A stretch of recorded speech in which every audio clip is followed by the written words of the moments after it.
Je m'appelle Jean-Christophe Perrin, je suis né en France en 1957 et je suis allé aux Indes à partir de 18 ans. J'ai séjourné là-bas, j'y vais régulièrement encore aujourd'hui. J'ai vécu la moitié de ma vie en Amérique du Nord, aux États-Unis et au Canada. J'ai enseigné la philosophie pendant 15 ans dans un lycée à Montréal. J'ai fait une maîtrise en philosophie, une maîtrise en théologie et un doctorat en sciences religieuses. Voilà pour mon parcours qui a un lien avec ce que je viens d'écrire, ce livre qui s'appelle « Croire en Dieu, doit-il m'empêcher de réfléchir ?»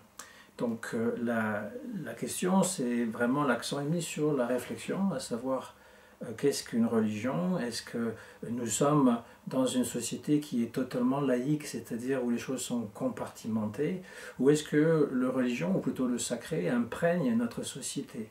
Si on se questionne, on verra que nos valeurs, comme les droits, la charte des droits de l'homme, sont empreintes de religiosité. C'est autrefois le christianisme qui avait ces propositions de valeurs pour l'être humain, et elles ont été laïcisées. La même chose vaut pour la famille, la patrie, qui sont toujours sacrées, et pour beaucoup d'autres choses qui finalement imprègnent à notre insu notre inconscient.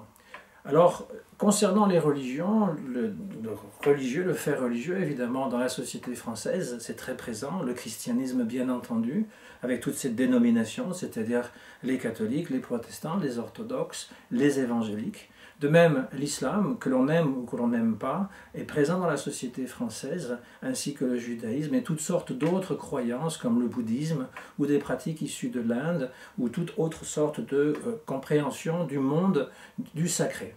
Alors, le livre en question se penche sur les trois monothéismes pour montrer qu'elles ont un dénominateur commun qui sont les mythes.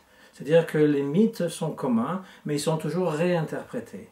Le judaïsme a repris des mythes du Moyen-Orient, de Sumer, de Babylone, d'Égypte, et les a réinterprétés. Le christianisme a pris les mythes qui sont dans le judaïsme, ainsi que dans le monde gréco-romain, pour les réinterpréter, ainsi que l'islam a pris les mythes qui y étaient véhiculés dans le judaïsme et le christianisme et les a réinterprétés.